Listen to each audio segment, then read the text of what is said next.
Bonjour, c'est le professeur Demba Diédhiou, président de la Société africaine d'endocrinologie et de diabétologie, professeur agrégé en médecine interne.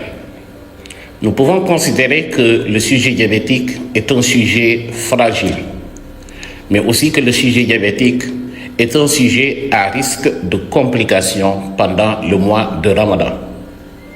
D'où les conseils de faire ce qu'on appelle l'évaluation pré-Ramadan. L'évaluation pré-Ramadan est une consultation de routine qui se fait le plus souvent 2 à 3 mois avant le Ramadan chez son médecin traitant, de préférence chez son diabétologue. Et le praticien, qui est le médecin, va évaluer la personne diabétique qui veut observer le mois de Ramadan sur un certain nombre de paramètres, parmi lesquels le traitement qu'il prend, particulièrement l'insuline, l'existence de complications chroniques telles que les complications rénales, cardiaques, mais aussi les complications ophtalmologiques, mais aussi l'existence d'une autre maladie associée à son diabète, pouvant être une cardiopathie ou bien une autre pathologie de fragilité. Mais aussi le praticien va évaluer le sujet diabétique sur son niveau d'équilibre glycémique, à la recherche soit d'un mauvais équilibre avant le Ramadan ou des hypoglycémies à répétition avant toujours ce Ramadan. À partir de ces critères de morbidité ou bien de dangerosité, le praticien peut décider de conseiller le sujet diabétique qui veut observer le mois de Ramadan de ne pas jeûner. Pourquoi il le fait? Parce que si le patient diabétique présente ces circonstances, l'observation du mois de Ramadan est à risque soit de décompensation d'une maladie qui est stabilisée, le plus souvent par des médicaments qu'on prend en milieu de journée, ou bien d'aggravation de son équilibre glycémique avec soit des hypoglycémies si la personne en faisait même avant le mois de Ramadan, ou des hyperglycémies incontrôlables si la personne n'était pas équilibrée. Mais aussi, l'observation de ce mois de Ramadan peut décompenser ou bien aggraver les complications chroniques du diabète. Donc, si le sujet diabétique veut observer le Ramadan, nécessité de faire la consultation pré-Ramadan pour voir est-ce qu'on présente une situation à risque de complications. Mais dans la plupart des cas, l'évaluation pré-Ramadan donne la nécessité d'observer le mois de Ramadan. Mais même si le praticien ou bien votre diabétologue vous donne l'autorisation d'observer le mois de Ramadan, cette autorisation encore va se faire sous conditions. Les conditions qui sont associées à cette autorisation sont avant tout la nécessité de contrôler sa glycémie et de rechercher des situations, on peut dire, à risque de complications imminentes. Ces situations sont avant tout des situations du profil glycémique. Un sujet diabétique qui observe le Ramadan doit régulièrement observer sa glycémie pendant la journée, particulièrement le matin vers 7 heures au réveil, vers 11 heures, vers 14 heures, vers 17 heures, 18 heures. Et ce sont des moments clés pour certainement prendre la décision d'arrêter le jeûne ou de continuer le jeûne, au-delà de la nécessité d'écouter son corps. Et si, au cours de ces surveillances de glycémie, la glycémie du matin au réveil est inférieure à 0,8 g par litre, on doit penser à arrêter le jeûne du Ramadan. Si la glycémie à n'importe quel moment de la journée est inférieure à 0,7 g par litre, ou cette glycémie supérieure à 3 g par litre, on doit penser à arrêter le jeûne du Ramadan.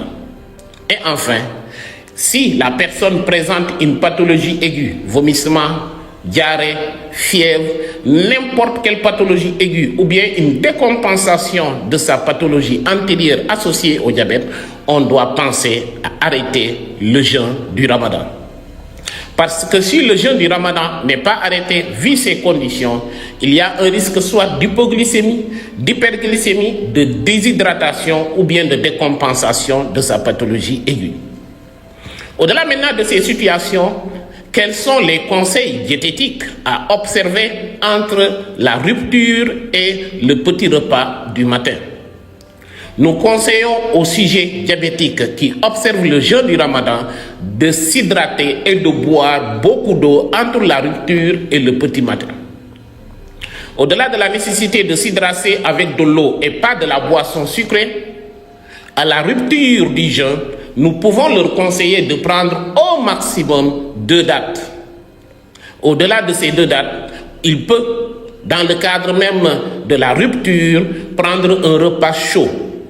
Et ce repas chaud peut être une bouillie telle que le fondé au Sénégal, ça peut être une soupe, mais aussi ça peut être un café au lait avec du sucre diabétique. Ce repas chaud prépare le ventre certainement au repas du dîner. En quelque sorte, à la rupture du jeûne, évitez de sauter en quantité, mais aussi en variété inadaptée de sauter sur le repas. Lors du repas du dîner, le repas doit être diversifié avec apport des 6 différents types d'aliments, allant de l'eau, mais aussi aux fruits, aux protéines, aux glucides, aux lipides, mais sans oublier aux produits lactés. Mais pendant ce repas qui est le dîner, évitez les aliments trop sucrés et les aliments trop gras. Mais tout le reste, on vous conseille de manger à votre situation physiologique. Cela veut dire écouter votre ventre et adapter essentiellement cette alimentation en essayant de la varier la plus diverse possible. Et lors du repas du petit matin, on vous conseille une alimentation protéinée avec des fibres alimentaires. La particularité des fibres alimentaires, c'est de leur capacité de retenir le sucre et de vous le donner ou bien de le distiller progressivement au courant de la journée et de vous permettre de mener votre jeûne du Ramadan jusqu'à la rupture. Et parmi ces repas présentant dans notre situation sénégalaise des fibres alimentaires, nous avons les bouillies telles que les fondés, les kakri, les mohamsa, mais aussi ça peut être un café au lait avec du pain, mais aussi ça peut être du riz, mais aussi ça peut être du kéré. Ce sont ces aliments le plus souvent dans notre circonstance du Sénégal qui ont des fibres alimentaires, mais d'autres plats peuvent présenter ce profil. Au-delà de ce plat principal, on peut prendre un verre de lait, beaucoup d'eau et prendre un fruit, sans oublier dès que la journée commence, la nécessité de contrôler ses glycémies, particulièrement à 7 heures, à 11 heures, à 14 heures et à 16 heures. Et à n'importe quel moment où les situations de rupture se présentent, pensez à la rupture du jeûne du Ramadan parce qu'il y a un risque. Voici en somme quelques éléments de conseil qu'on aimerait donner aux personnes qui présentent le diabète pour qu'ils aient un Ramadan en sécurité. La partie du médecin, c'est l'évaluation et l'adaptation du traitement. La partie du sujet diabétique, c'est venir faire sa consultation pré-Ramadan, écouter son corps, contrôler sa glycémie. Et le reste, c'est d'éviter les grignotages pendant la nuit.